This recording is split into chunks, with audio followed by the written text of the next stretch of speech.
Hey everyone, welcome back to the channel. Today, I am breaking down one of the craziest 90 seconds you will ever see in the UFC. Iwo Baraniewski just smoked Ibo Aslan at UFC 323 in a wild light heavyweight slugfest that ended at 129 of round 1. And I want to walk you through exactly how it happened and why it was so special.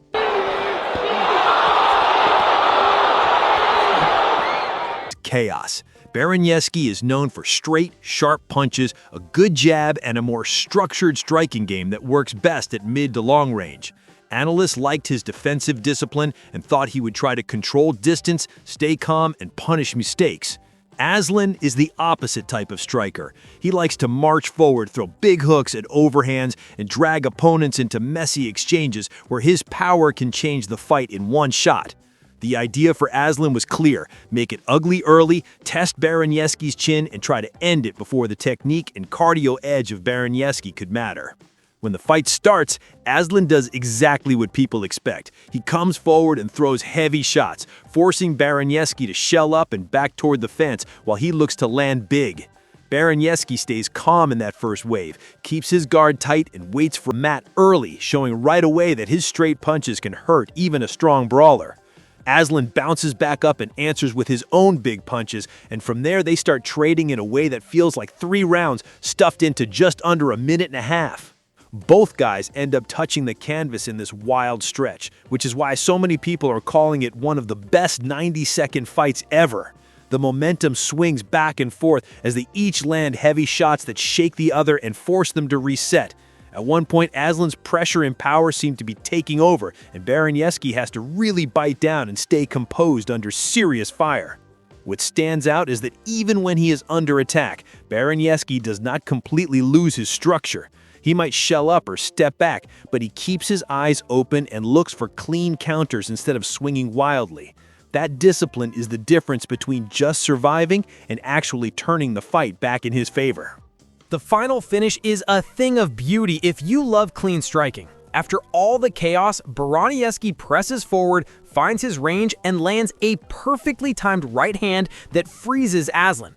Aslan drops to the canvas, clearly hurt, and this is the moment where technique meets killer instinct. Baraniewski follows him to the ground right away and pours on accurate ground and pound. He does not smother his shots or rush himself. He just keeps landing clean punches until the referee has no choice but to step in. The official stoppage comes at 129 of round 1, ending an incredible burst of action that felt way longer than it actually was. Now let us talk tactics and why Baraniewski was able to come out on top. First, composure was huge. Even when Aslan was pressing forward with wild power shots, Baraniewski did not start flailing or turning his back. He kept his guard high, picked his moments, and trusted his chin long enough to fire back with straight, efficient punches. Second, his shot selection won this fight. While Aslan threw looping hooks and big swings, Baraniewski kept going back to straight punches, especially that right hand. Straight shots usually land faster and cleaner than wide ones, and in a wild exchange, the fighter with the better mechanics often lands the blow that actually ends the fight. That is exactly what happened here. Aslan did what he always does. He tried to drown his opponent in chaos and power. For a moment, it looked like it might work because he did hurt Baraniewski and forced him into defensive spots on the fence. The problem was that he gave Baraniewski too many openings by swinging wide and not keeping his own defense tight.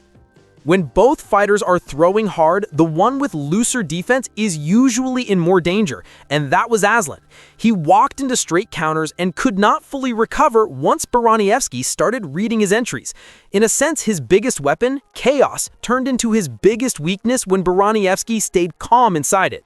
This win could not be a better UFC debut for Baraniewski. He stays undefeated at 7-0, shows heart, power, and composure, and delivers a knockout that instantly boosts his name value at light heavyweight. Fans and media are already calling this a fight of the year type of 90-second brawl, which is the perfect way to introduce yourself to the wider audience. For Aslan, dropping to 14-4 with a third straight UFC loss puts him in a rough spot, but it also proves he is dangerous and willing to go to war every time. His style will always make for exciting fights, but if he wants to stay on the roster and climb back, he needs to tighten his defense and add more structure to his pressure game. So that is the real tactical breakdown of Iwo Baraniewski versus Ibo Aslan at UFC 323, one of the wildest short fights we have seen in a long time. You get knockdowns on both sides, huge momentum swims, and then a perfect right hand and ruthless ground and pound to close the show at 129 of round 1. If you are using this for your video, you can build around these key turning points and really show how technique, composure, and timing let Baraniewski survive the chaos and then completely shut the door on Aslan. It's the perfect mix of violence and strategy, all packed into under a minute and a half.